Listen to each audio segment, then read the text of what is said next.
मंचगण साथियों मित्रों, आदरणीय समादरणीय सदन, औपचारिकताओं को दरकिनार करके एक सीधे मोदी जी वाली मन की बात नहीं, जेन्युइन मन की बात आपसे कर रहा है। उस मन की बात को करने का न मुझमें साहस है, न ही मुझमें इतनी अकल है। सीधी सीधी चर्चा आपसे उस विषय पर करूंगा। मैं धन्यवाद देना चाहता हूँ अनीस को कि इसने बहुत अच्छा आज का एक प्रासंगिक विषय चुना है, और वो प्रासंगिक विषय है pluralism, the basic idea of Indian national Congress.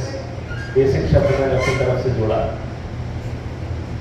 मेरे आने वाले वक्ता मेरे से पहले गौर साहब ने बहुत संक्षिप्त शब्दों में बहुत खूबसूरत तरीके से ये बताया कि प्लूरलिज्म होता क्या है और बहुलता क्या होती है। थोड़ा सा राष्ट्रीय स्तर पर बात करेंगे, उसके बाद प्रादेशिक स्तर पर बात करेंगे, उसके बाद आपसे सवाल जवाब और विचार विमर्श करना की इजाजत चाहूंगा।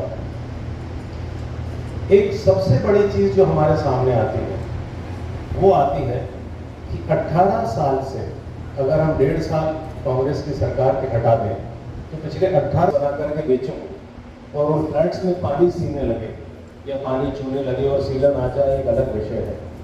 मैं एक रोड बनाऊं कॉन्ट्रैक्ट पे लेकर के, उस रोड में कुछ गड्ढे हो जाए, वो गड्ढे में फिर भर दूंगा, शायद ये क्षम्य अपराध की श्रेणी में आता है। लेकिन आप जिस चीज की चर्चा कर रहे हैं आप, ये अंतर्राष्ट्रीय स्तर पे पूजनीय चीज है। न सिर्फ राष्ट्रीय स्तर पे बल्कि अंतर्राष्ट्रीय स्तर पे महाकाल लोक की पूजा और भक्ति जो है वो होती है। आप यहाँ आकर के कैसे खा गए? आपके भ्रष्टाचार की ये सीमा हो गई, आपका घमंड, आपका गुरु इतना सर चढ़ के बोलने लगा कि आपने ईश्वर तक को नहीं छोड़ा।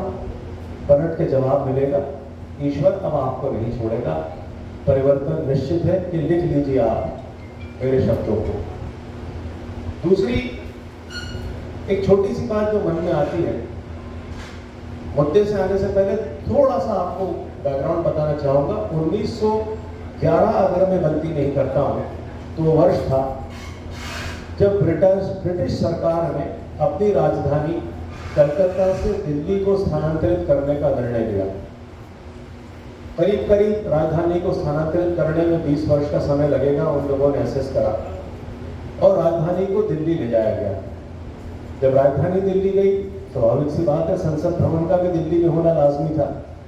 संसद भवन को दिल्ली ले जाया गया, लेकिन तब तक स्वतंत्रता का स्वर बहुत ऊंचा गूंजने लगा था और भारत स्वतंत्रता के पथ पर आगे बढ़ चुका था। संसद की बिल्डिंग बनाई गई।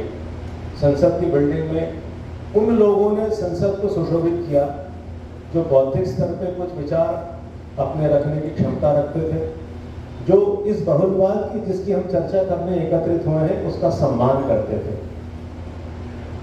पंडित जी, मैं पंडित जवाहरलाल नेहरू को पंडित जी के नाम से संबोधित करता हूं, क्योंकि जिस तरह से सुभाष चंद्र जी बोस के बारे में नेताजी कहा जाता है, वैसे ही पंडित जवाहरलाल नेहरू को पंडित जी कहा जाता है, प्यार से और सम्मान से। जब पंडित जी की पहली सरकार बनी तो ये मत भूलिए मित्रों कि 5 उन लोगों को मंत्री बनाया गया जो कांग्रेस सरकार के नहीं थे। कश्मीर मसलों के मंत्री बनाया गया श्यामा प्रसाद जी मुखर्जी को, जिनके नाम पर आज भारतीय जनता पार्टी के कार्यकर्ता और नेता कस्बे खाते हैं। उसके अलावा जब बांग्लादेश का मुद्दा था, ईस्ट पाकिस्तान जिसको कहते थे, अलग किया गया, उस मुद्दे पर यूनाइटेड नेशन में चर्चा करने पंडित जी ने कांग्रेस की किसी व्यक्ति को नहीं भेजा, अटल बिहारी वाजपेयी जी को भेजा। ये होता है बाहुलवाद, ये होता है लोगों को साथ लेकर के चलना। ये वो चीज है जो देश को आगे बढ़ाती है। नया संसद भवन कुछ दिन पहले बना, थोड़ा सा इसी विषय पर आकर के बात करता हूँ आपसे। कुछ दिनों पहले नया संसद भवन बना, बड़ा भव्य उद्घाटन हुआ। दुर्भाग्य की बात यह है कि भारत की हर एक्सीलेंसी महामहिम द्रौपदी मुर्मू जी को उसमें आमंत्रित नहीं किया गया। शायद आपके सबके जहन में बात होगी। संसद भवन की इनॉग्रेशन में कंगना